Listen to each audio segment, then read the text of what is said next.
When the Japs bombed Pearl Harbor, they upset our thinking about a great many things, including Alaska. Most people, if they thought of Alaska at all, thought of it as a cold, rugged wasteland, of little value except for its gold, fur, and fisheries. Now, suddenly, it seemed to have considerable additional value, both to us and to the Japanese. And its strategic position was not comforting.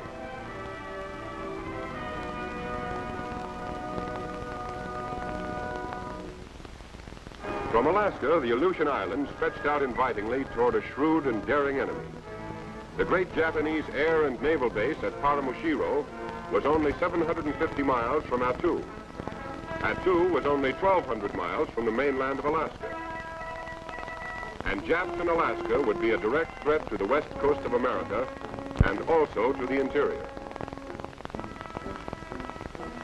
Alaska's long and broken coastline was weakly defended. Our bases were few and far between. And our only means of supplying them was by sea or by air.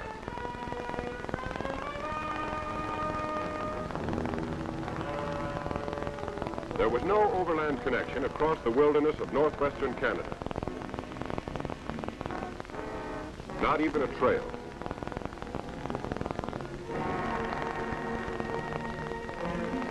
If our shipping lanes could be interrupted, Alaska might fall. The situation called for immediate action.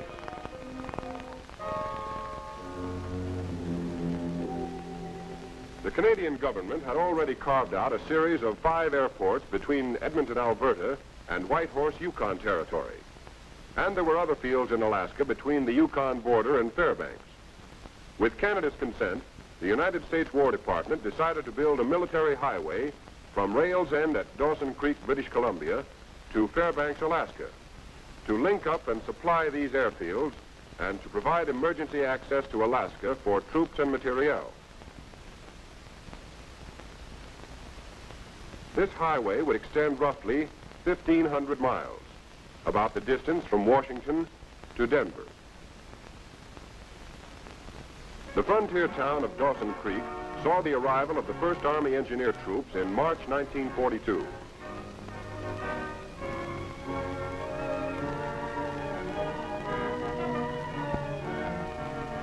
Here they set up a camp. Enlisted men were trained in the special problems of maintenance and operation of tractors in the north.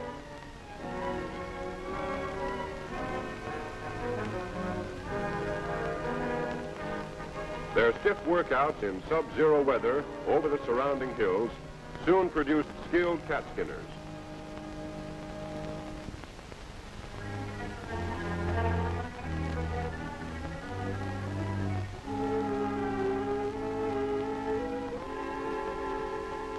Before the arrival of additional engineer troops, these first troops moved out over a trail broken by the Canadian Department of Transport to Fort Nelson, where they established a base camp and began working northwest.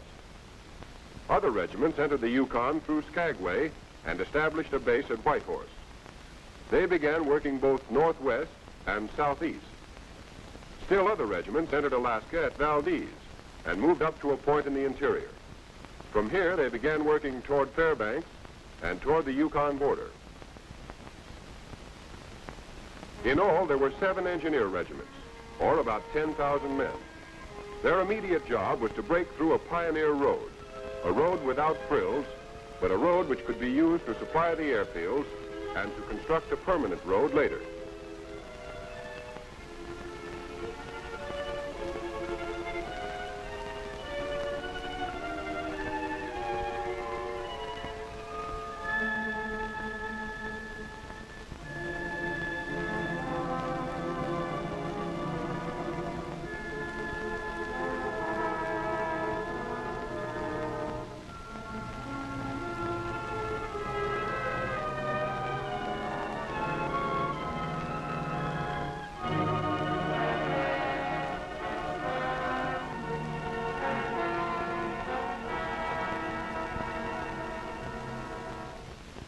All spring and summer, the troops hacked, cut, and gouged their way through the wilderness.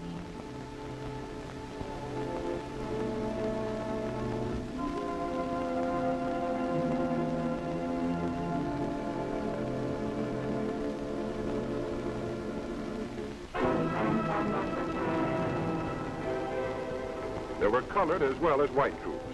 Both did their full share.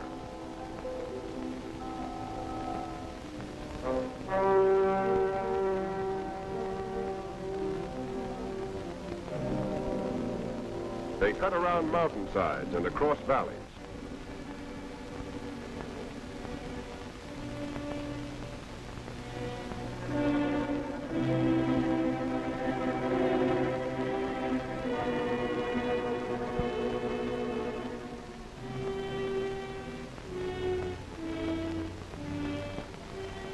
They corduroyed and filled over swampy ground.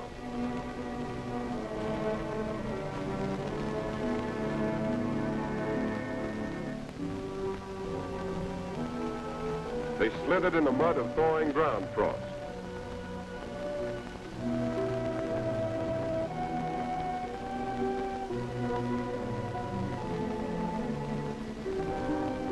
They built culverts over brooks and small streams.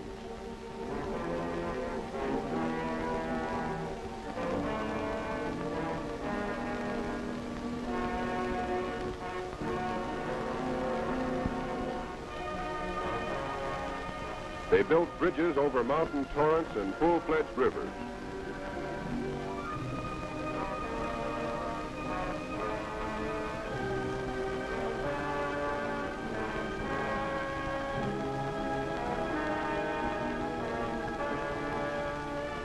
Finally, on the 20th of November, 1942, 8 months after the first troops plunged into the northern bush, the Pioneer Road from Dawson Creek to Fairbanks was officially opened.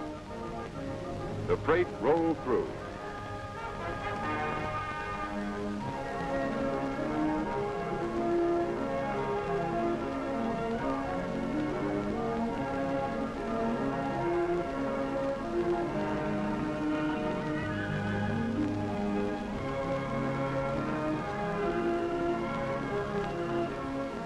And the truck drivers were surprised to find that the road was much better than they expected. In fact, considering its length, more than 1,500 miles, the difficulties of terrain and climate, and the remarkably short time of construction, it was one of the wonders of the modern world.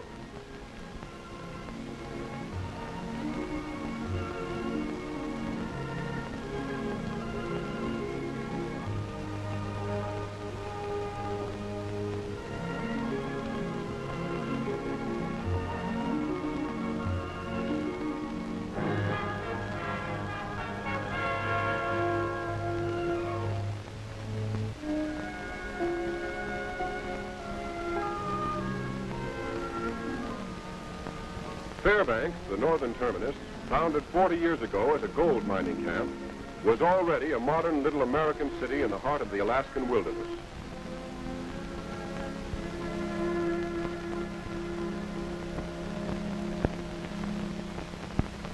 Of course, the highway was still largely a winter road, usable in some sections only when the ground was frozen. Its bridges were temporary, and many of them would be washed out by the ice and floods in the spring.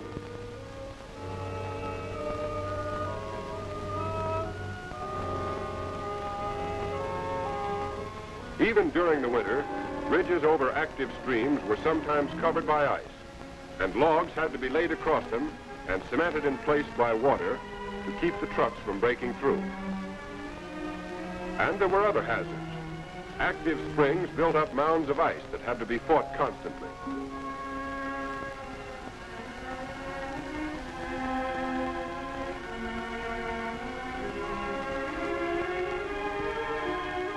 When culverts plugged up and ice mushroomed over the road, it had to be cleared, even at 40 below.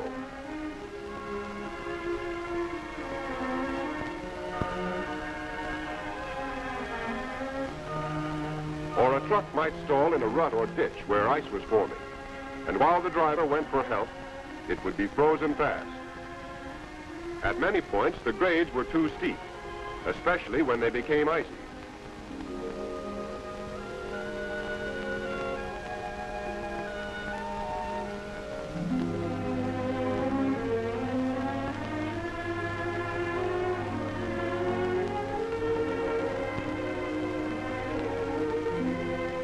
Sanding machines worked constantly, but it was impossible to keep the road safe at all times and places.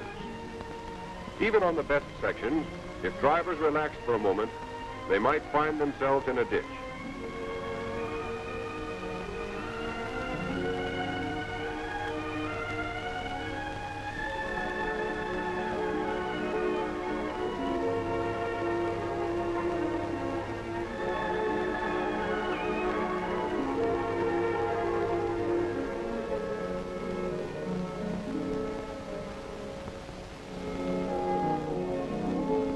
Tow cars worked the clock round, patrolling up and down the highway, dragging trucks out of trouble whenever they found them.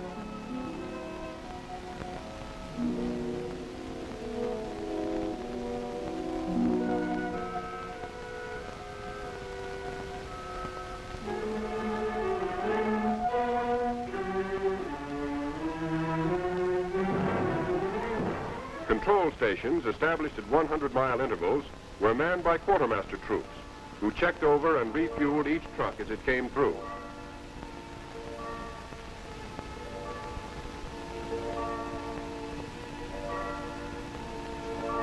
Troops had to repair and service their equipment as best they could, but repair facilities were badly overtaxed. Both spare parts and mechanics were scarce. Many trucks were deadlined for weeks at a time.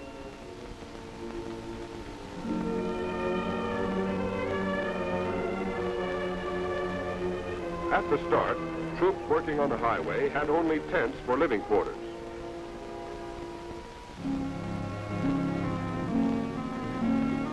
By the beginning of 1943, however, most of them were living in Quonset huts. Sometimes, for added warmth, they were banked with sawdust. They came in sections and could be erected in a few hours. Following closely behind the soldiers who built the Pioneer Road came civilian contractors to turn it into a permanent, all-weather road. They established their own camps and repair facilities at vantage points along the route.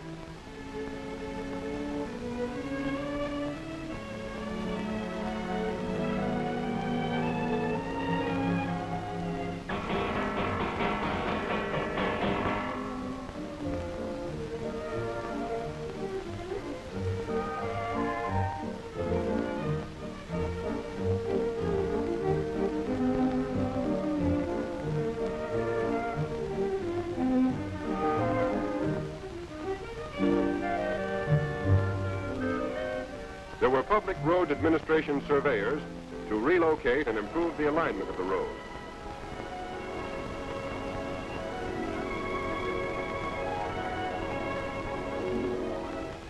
There were skilled crews with power shovels to widen the road and cut down grades.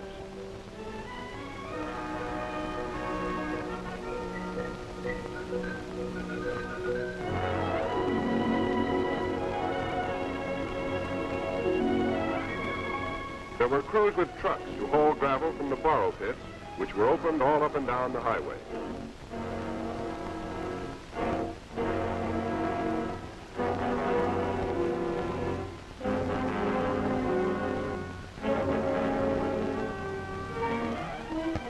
There were dirt-moving machines as well as trucks to build up the road.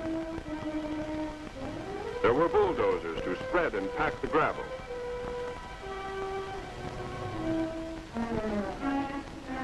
And dozers to dig drainage ditches.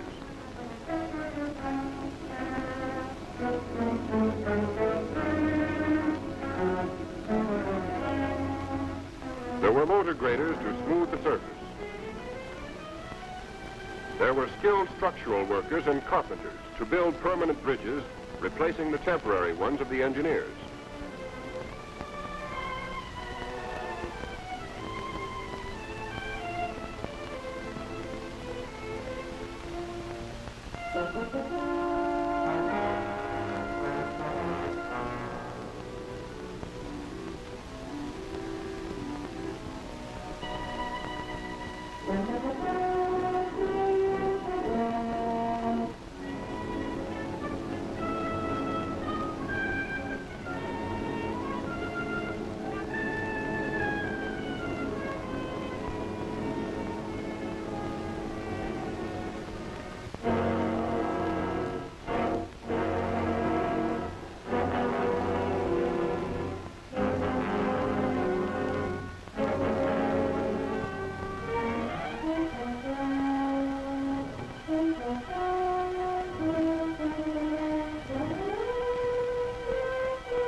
As ice formed in lily pads on the rivers, strange new patterns in steel rose against the cold northern sky. There were telephone crews to put in a line stretching the entire length of the highway.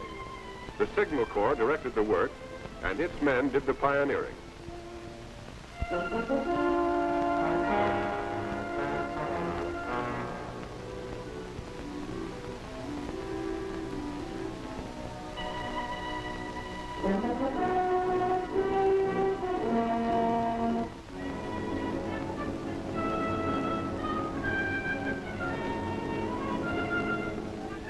All this activity demanded a constant flow of supplies, both up the highway and by sea. The Japs, although they had been entrenched in the Aleutians since June of 1942, were unable to interfere with coastwise shipping to Alaska.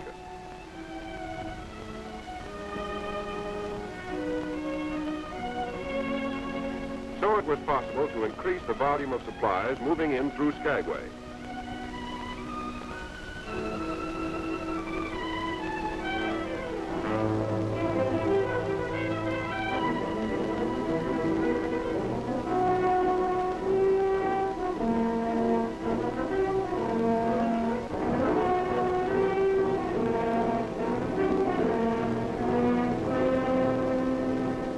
Rainy, windswept Skagway was built up as the gateway to the fabulous Klondike during the gold rush of '97 and '98, when gamblers and desperados like Soapy Smith held sway.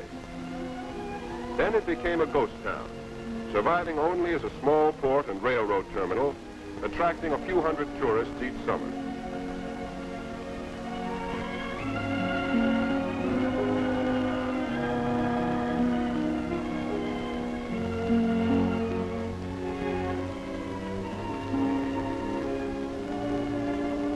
Suddenly it came to life again as a transfer point for troops and supplies for the Alaska Highway. Port facilities were improved and enlarged. The wharf was extended.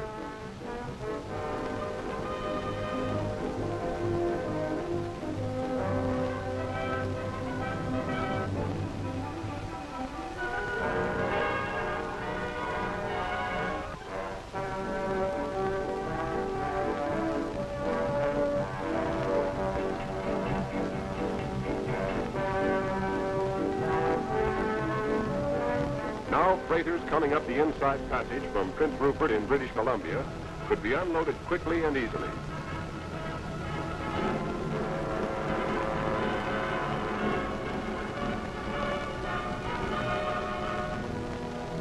Barges could be beached and unloaded at low tide.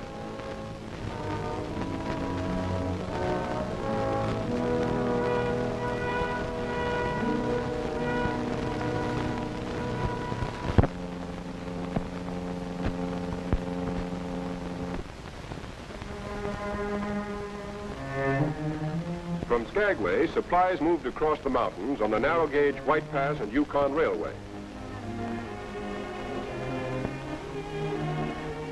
This winding railway is one of the steepest in the world. It follows closely the famous Trail of '98, on which many a man lost his life climbing its icy ledges on his way to the Klondike. To make sure the railway would continue to operate during the emergency, the Army leased it and installed a railroad operating battalion to run it. All winter long, in spite of cold and snow and treacherous rock slides, these trainmen in uniform kept supplies and equipment rolling steadily the 110 miles into Whitehorse.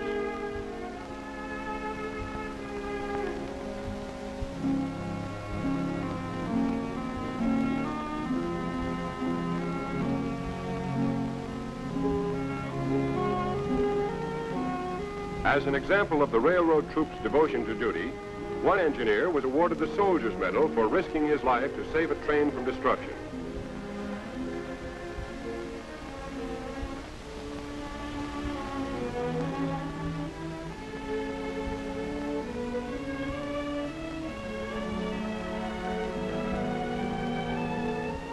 Whitehorse, at the head of navigation on the Yukon River, 40 years ago in its gold rush heyday, boasted a population of 20,000 people, which later dwindled to a few hundred.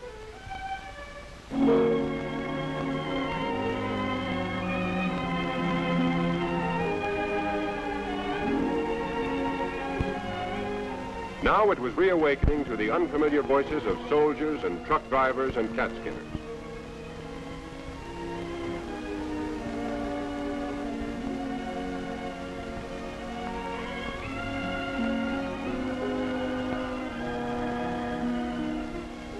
On through the spring and summer, the road building continued.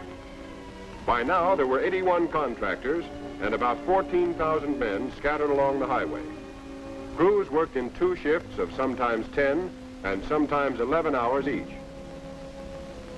Specifications called for a 26-foot roadbed with 20 to 22 feet of surfacing with gravel or crushed stone.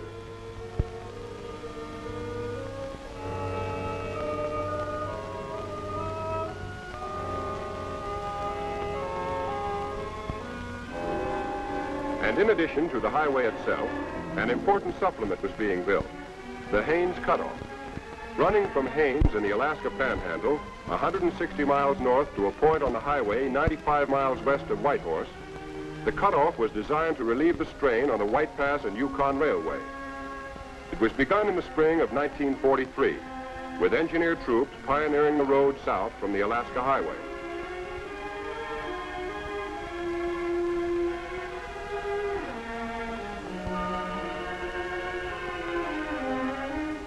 At the same time, civilian contractors started north from Chilkoot Barracks, an early military post which lay just outside the village of Haines.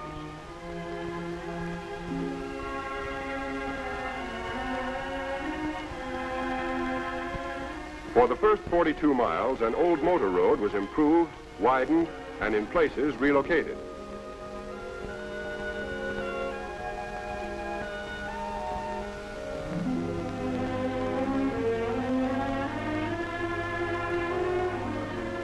On its way to the Alaska-Yukon border, this road wound through spruce and poplar forests,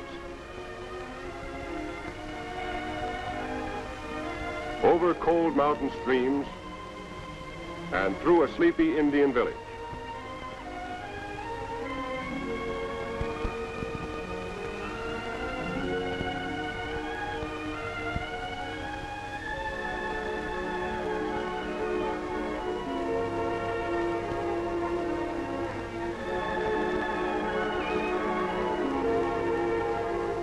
From the border northward, the route followed an old pack trail.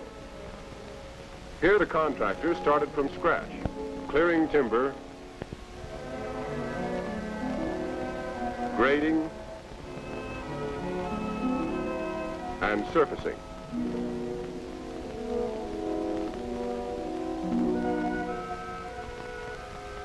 On reaching the pioneer road of the engineers, the civilian crews continued along it, improving and widening it all the way to the main highway.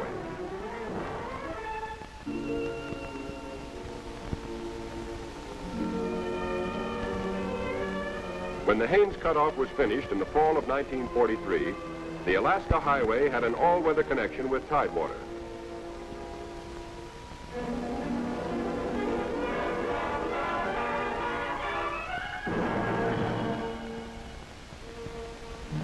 As the highway and the cutoff were nearing completion, so were the emergency flight strips being built by the Canadian Department of Transport and the United States Army Engineers.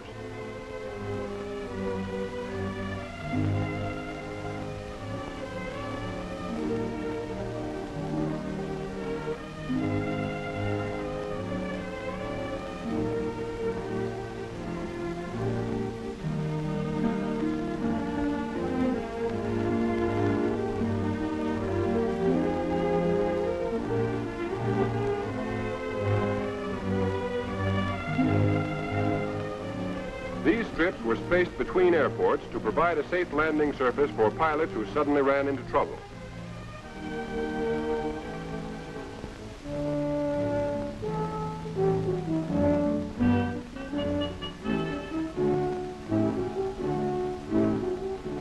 In addition, the engineers were improving the airports themselves.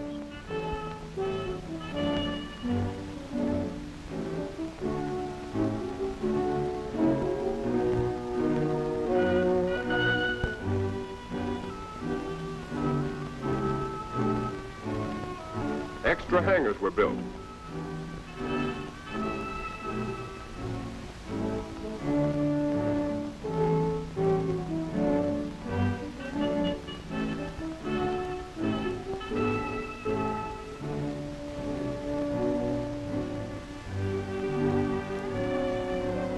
New runways and aprons were added.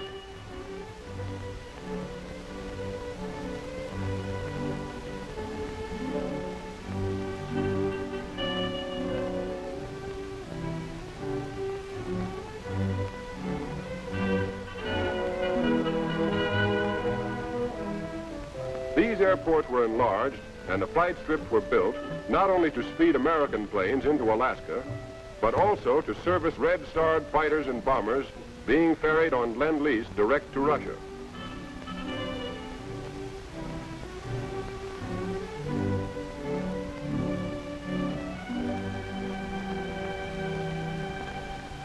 At the same time, most of the 86 major bridges on the highway were being finished.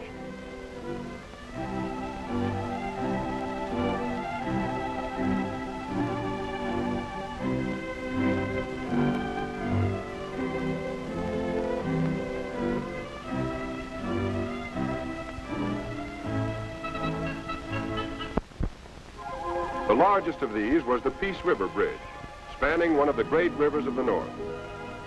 Near the southern end of the highway, the bridge is 2,275 feet long, with 2 suspension towers reaching 200 feet high, and a concrete deck 24 feet wide. The bridge was officially opened in August 1943.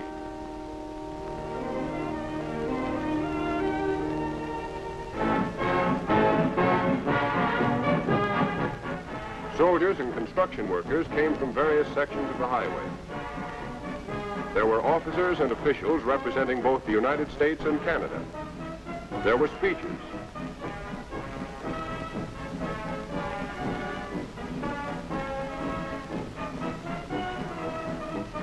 There was a ribbon to be cut. But the crowd didn't need to be told of the importance of the occasion. The towering bridge itself was ample evidence of the new day dawning in the North.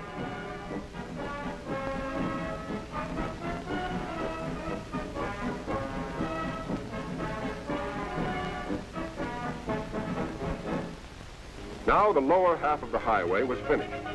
In all seasons, trucks from Dawson Creek could travel straight through to Whitehorse.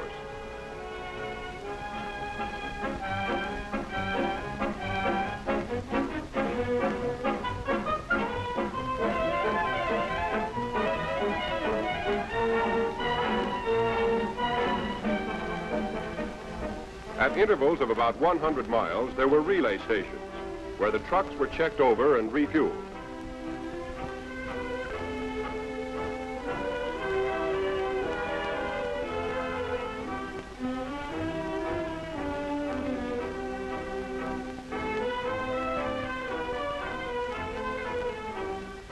In the pioneering days, most of the fuel used on the highway was trucked from railhead at Dawson Creek or brought up the inside passage in tankers to Skagway.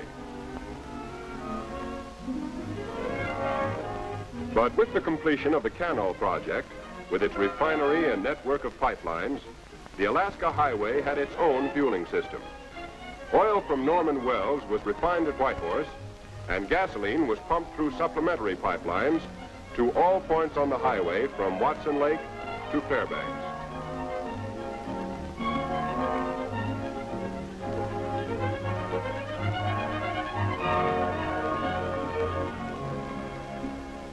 By October 1943, there was only one gap left in the highway. It was just east of the Alaska-Yukon border. On the 13th of October, the remaining gap was only a few hundred feet. There were 2 crews working toward each other. In this section, there was permanent ground frost. That meant the ground stayed frozen all summer long, down to a depth of 50 or 60 feet. If the surface cover of moss and vegetation were disturbed, the ground would quickly thaw and become a quagmire. So the contractors used a road-building technique peculiar to the North. Rock, fill, and gravel were spilled out on the ground and carefully spread over the surface. In this way, insulation was added to that already provided by nature, and the frost was permanently locked in.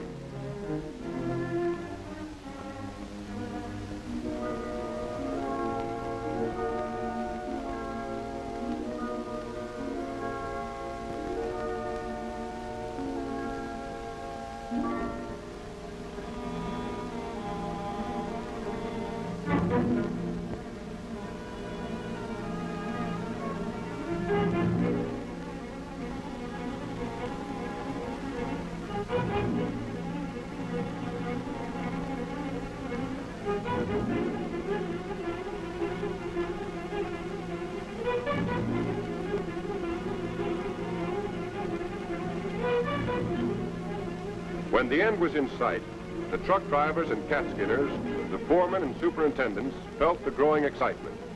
They were witnessing the climax of 20 long months of toil by 25,000 men.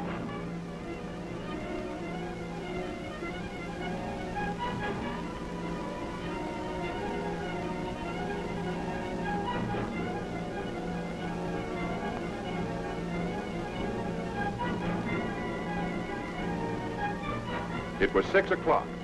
The sun was down.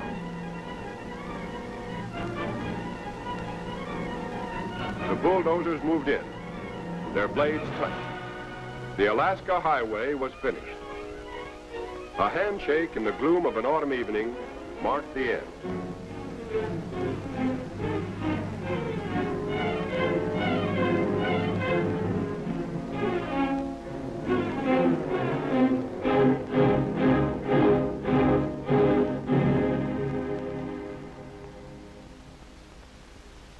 This is the road these men built.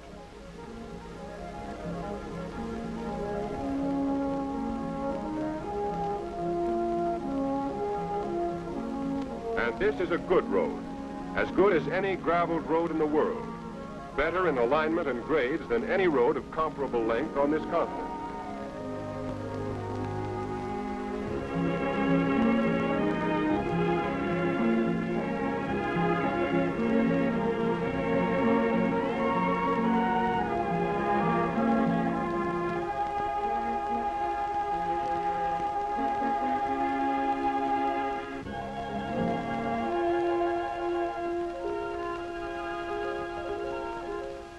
But the Alaska Highway is much more than a road, much more than a brilliant construction feat. It is the backbone of our military position in the far northwest. Its smooth surface provides a safe, all-weather route for trucks and cars from the transportation network of southern Canada to the interior of Alaska. Through the 1,600 miles of integrated canal pipelines, fuel to supply the road, the airports, and the flight strips is readily available. Now we can press home the attack.